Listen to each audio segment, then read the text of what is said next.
Episode number 161. No one answered his first knocking. A silence of death reigned in the cabin as in the pavilion, but as the cabin was his last resource, he knocked again. It soon appeared to him that he heard a slight noise within, a timid noise, which seemed to tremble lest it should be heard. Then D'Artagnan ceased knocking, and prayed with an accent so full of anxiety, and promises, terror and cajolery, that his voice was of a nature to reassure the most fearful. At length an old, worm-eaten shutter was opened, or rather pushed ajar, but closed again as soon as the light from a miserable lamp, which burned in the corner, had shone upon the baldric, sword belt, and pistol pommels of D'Artagnan. Nevertheless, rapid as the movement had been, D'Artagnan had had time to get a glimpse of the head of an old man. "In the name of heaven," cried he, "listen to me. I have been waiting for someone who has not come. I am dying with anxiety. Has anything particular happened in the neighborhood? Speak." The window was again opened slowly, and the same face appeared, only it was now still more pale than before. D'Artagnan related his story simply, with the omission of names. He told how he had a rendezvous with a young woman before that pavilion, and how, not seeing her come, he had climbed the linden tree, and by the light of the lamp had seen the disorder of the chamber.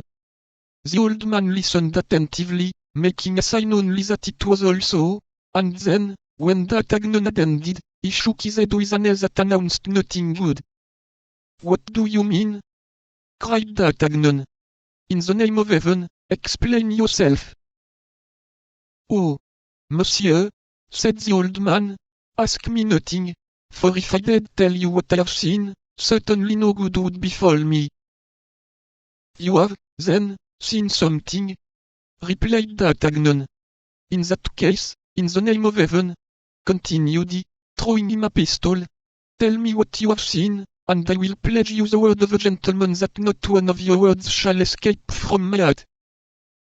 The old man read so much truth, and so much grief in the face of the young man that he made him a sign to listen, and repeated in a low voice.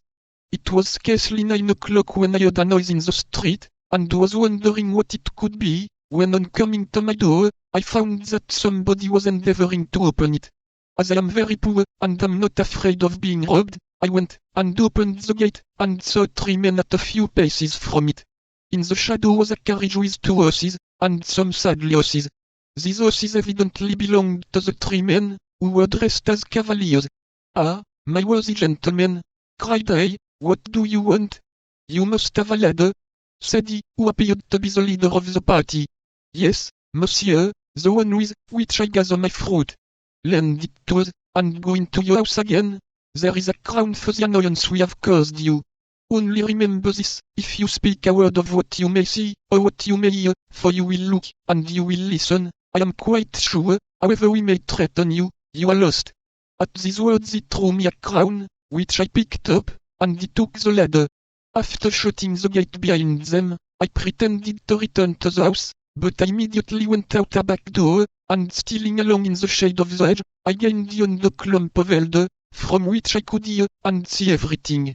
The 3 men brought the carriage up quietly, and took out of it a little man, stout, short, elderly, and commonly dressed in clothes of a dark color, who ascended the ladder very carefully, looked suspiciously in at the window of the pavilion, came down as quietly as he had gone up, and whispered, 'It is she.' Immediately, he who had spoken to me approached the door of the pavilion, opened it with a key he had in his hand, closed the door, and disappeared, while at the same time the other 2 men ascended the ladder. The little old man remained at the coach door. The coachman took care of his horses, the lackey held the saddle horses. All at once great cries resounded in the pavilion, and a woman came to the window, and opened it, as if to throw herself out of it. But as soon as she perceived the other 2 men, she fell back, and they went into the chamber. Then I saw no more, but I heard the noise of breaking furniture. The woman screamed, and cried for help, but her cries were soon stifled. 2 of the men appeared, bearing the woman in their arms, and carried her to the carriage, into which the little old man got after.